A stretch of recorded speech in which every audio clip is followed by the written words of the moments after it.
La ciudad estaba inmóvil. Era una noche de verano pesada y opresiva. El calor se había quedado atrapado entre el asfalto y los edificios, y el aire era tan denso que costaba respirar. Las farolas de las avenidas, bajo un cielo sin nubes y extrañamente silencioso, lanzaban una luz amarillenta y enferma sobre el pavimento. Bajo ese silencio asfixiante, 3 adolescentes caminaban con las capuchas puestas, no por el frío, sino por la necesidad de esconderse. Reían nerviosamente, excitados por la adrenalina que solo la juventud, la estupidez y la inminencia de un error fatal podían producir. Eran inseparables desde la infancia, pero esa noche la amistad se había convertido en una jerarquía de la malicia. Lucas, el líder, el motor de la tontería. Santi, el gracioso, el más impulsivo. Y Mauro, el callado, el más inseguro, el que raramente tomaba decisiones y ahora solo seguía al grupo por miedo a la soledad. Esa noche, su plan era un rito de iniciación a la maldad. La tienda Don Gregorio, dijo Lucas, con la voz ahogada por el calor, mientras se acercaban a la esquina. El viejo vive solo, es un blanco perfecto. Cierra tarde, siempre a la medianoche. Y dicen que guarda una fortuna en una caja fuerte oxidada bajo el mostrador. Con esto nos hacemos la noche, capaz la semana y compramos lo que queremos. Santi sonrió, mostrando un diente de plata que brilló bajo la luz enferma de la farola. ¿Y si está armado?, preguntó Mauro, inquieto, deteniéndose justo donde la sombra era más profunda. Lucas lo miró con desprecio, casi con lástima. Es un anciano, Mauro. Un hombre que huele a talco y naftalina. ¿Qué nos va a hacer? ¿Tirarnos un dulce? Lo que ninguno sabía, ni siquiera en sus peores pesadillas, era que don Gregorio no usaba bastón. Y tampoco era un anciano indefenso. Él era un guardián. La tienda Don Gregorio era una anomalía en el barrio. Era el único lugar que nunca cerraba antes de la medianoche y sus ventanas siempre estaban llenas de artefactos extraños y polvorientos. Tenía las paredes llenas de fotos antiguas, recortes de periódicos que hablaban de viejos accidentes y misteriosas desapariciones, y detrás del mostrador una colección inmaculadamente afilada de cuchillos, dagas y navajas. El dueño, un hombre alto, flaco, de rostro angosto y ojos hundidos, parecía más una figura de un mortuorio que un comerciante. Pocos hablaban con él, nadie se atrevía a preguntarle por la colección de hojas y nadie se percataba de que las fotos de las paredes cambiaban sutilmente cada semana.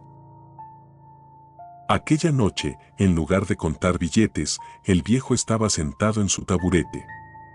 No estaba limpiando un cuchillo, estaba afilándolo en una piedra, bajo la tenue luz de su lámpara. El sonido metálico era el único que se atrevía a quebrar el silencio opresivo del verano. Movía la hoja lentamente, en un acto metódico y ritual, como si estuviera preparando algo más que un arma. Su mirada estaba fija hacia la penumbra del fondo de la tienda, como alguien que escuchaba voces que los demás no oían. Entonces, el silencio fue traicionado. Escuchó la campanilla de la puerta. Pero la puerta no se había abierto aún. La campanilla, una vieja campana de bronce oxidado, sonó sola. 3 veces. Un sonido débil, pero claro, en el silencio opresivo de la medianoche. Don Gregorio dejó de afilar. La hoja de metal emitió un largo chirrido, como un lamento. Él sonrió. Era una sonrisa antinatural, tensa, como si su rostro no estuviera acostumbrado a ese gesto. Otra noche para alimentar la casa, murmuró.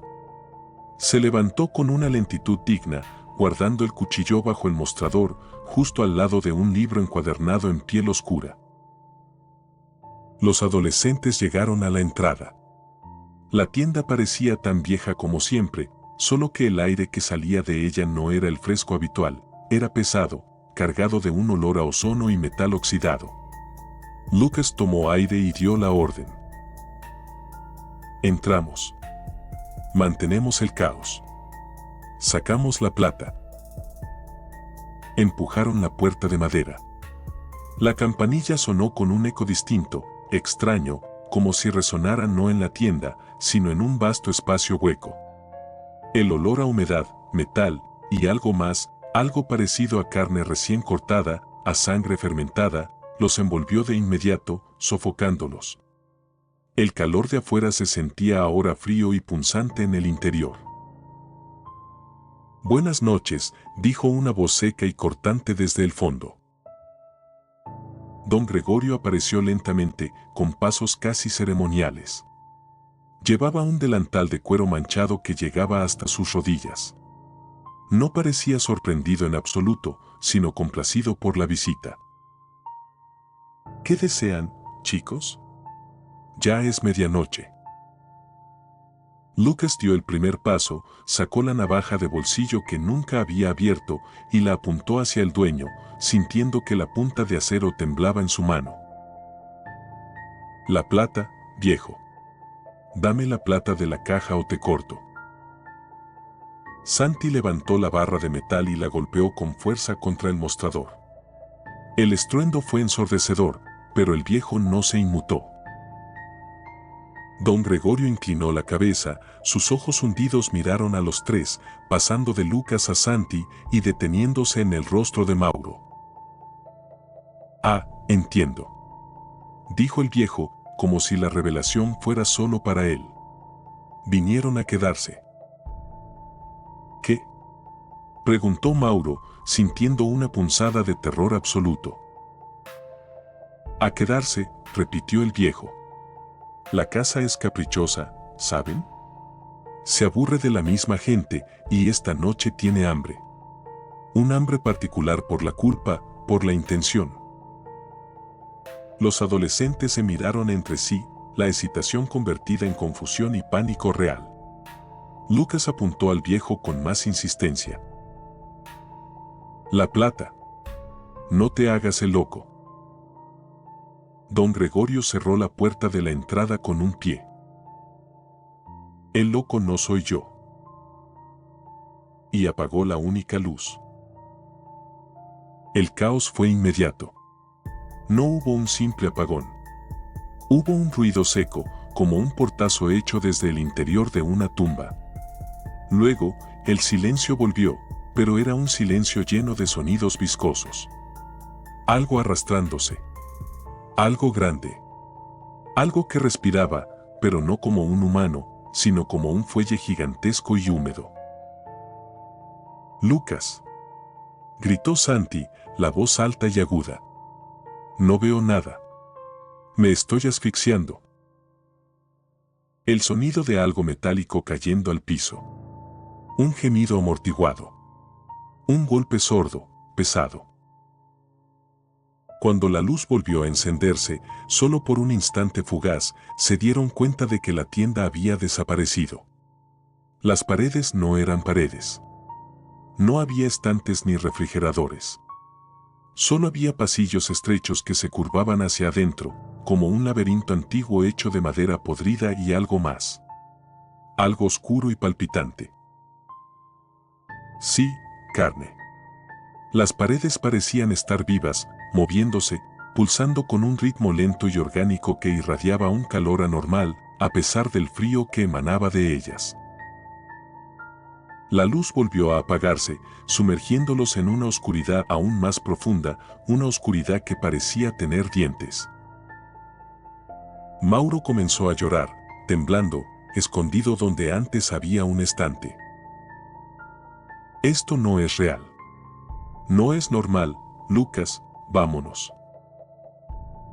Pero Lucas ya no respondía. Algo lo había golpeado desde la oscuridad. Ahora solo se escuchaba su respiración, rápida y superficial.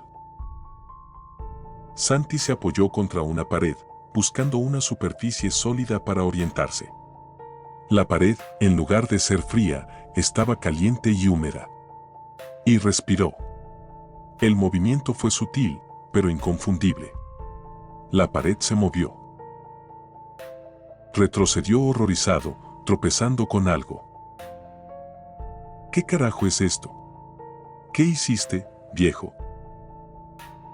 La voz de don Gregorio resonó desde alguna parte, como si hablara a través de las paredes vivas. No es qué, sino quién. La casa vive, chicos. Siempre vivió. Se alimenta de los que entran con malas intenciones, de la codicia que traen consigo. Ustedes tienen la dosis perfecta de malicia juvenil. Mauro gritó, la desesperación guiando su súplica. No queríamos hacer daño. Era una estupidez. Una broma. El viejo suspiró, el sonido de su voz moviéndose por el laberinto. La casa sabe la verdad mejor que ustedes. Sabe que la intención de Lucas era el robo con violencia. De pronto, un sonido húmedo, como un bocado desgarrado que resonó en el pasillo vivo. Una masticación breve. Y un grito que se apagó muy rápido, ahogado en algo viscoso. Lucas. El líder. La casa lo había tomado y estaba cobrando su precio. Santi comenzó a correr a ciegas, el pánico total guiando sus pasos. Tropezó con objetos invisibles, con paredes que se cerraban y cambiaban de forma. En un momento sintió una mano fría tomarlo del tobillo. Se giró con terror, listo para pelear, y vio una figura humana en el suelo. Santi. Era Lucas, o lo que quedaba de él. No tenía piernas visibles, como si hubieran sido absorbidas. Y sus ojos estaban completamente negros, profundos como túneles de ceniza. «Ayúdame», susurró. Pero su boca no se movía. La voz venía de algún lugar detrás de él, proyectada por la casa. Santi huyó, gritando, liberándose del agarre frío y cadavérico. Sus pasos resonaban en el laberinto vivo, que parecía disfrutar el juego del miedo, guiándolo hacia un callejón sin salida. Mauro, mientras tanto, trataba de mantenerse en silencio, rezando por la invisibilidad, la cabeza explotándole por la tensión.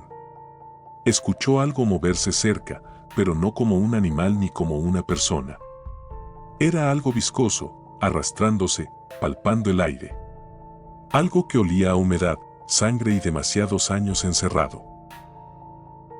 Entonces escuchó la voz del viejo otra vez, justo a su lado, aunque no podía verlo. Vos no querías venir, ¿verdad? Vos no tenías malicia propia. Solo seguiste al grupo.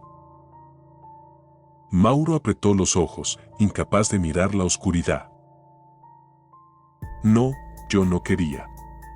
Ellos me obligaron. La casa lo sabe. Por eso te quiere, despierto. Antes de que Mauro pudiera decir algo más, algo frío y húmedo le tocó el cuello. No lo atacó.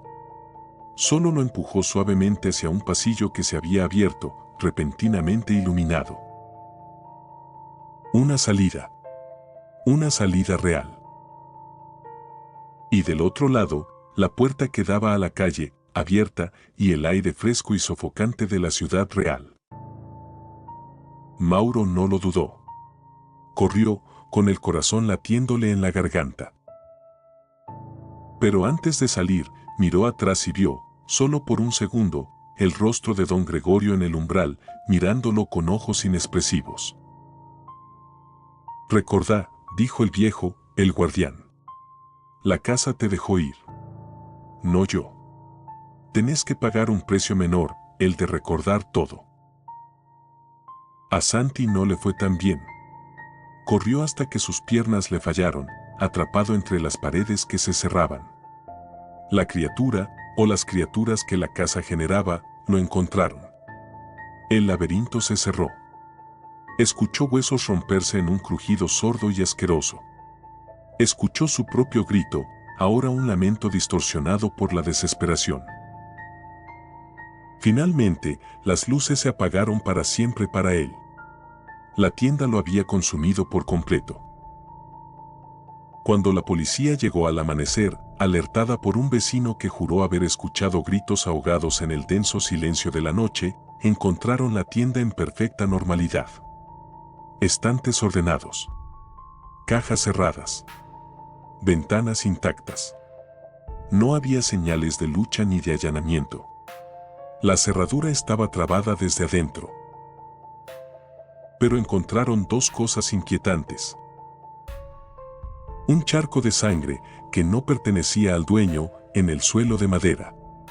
Y debajo del mostrador, una nota escrita con letra temblorosa en un papel amarillento. No entren. La casa despierta. Ya fue alimentada. Mauro sobrevivió. La policía lo encontró vagando, al borde de la catatonía, y lo internaron en una clínica psiquiátrica. Nunca volvió a hablar del tema. Ya no salía de noche. Y cada vez que escuchaba una campanilla de tienda, su cuerpo temblaba con una violencia incontrolable. Porque sabía algo que nadie más sabía: en aquella tienda, el dueño no era don Gregorio. Él era solo el vigilante. La casa tenía hambre. Y volvería a llamar a alguien más. Tarde o temprano. Y la campanilla sonaría sola, 3 veces. Como lo había hecho aquella primera vez.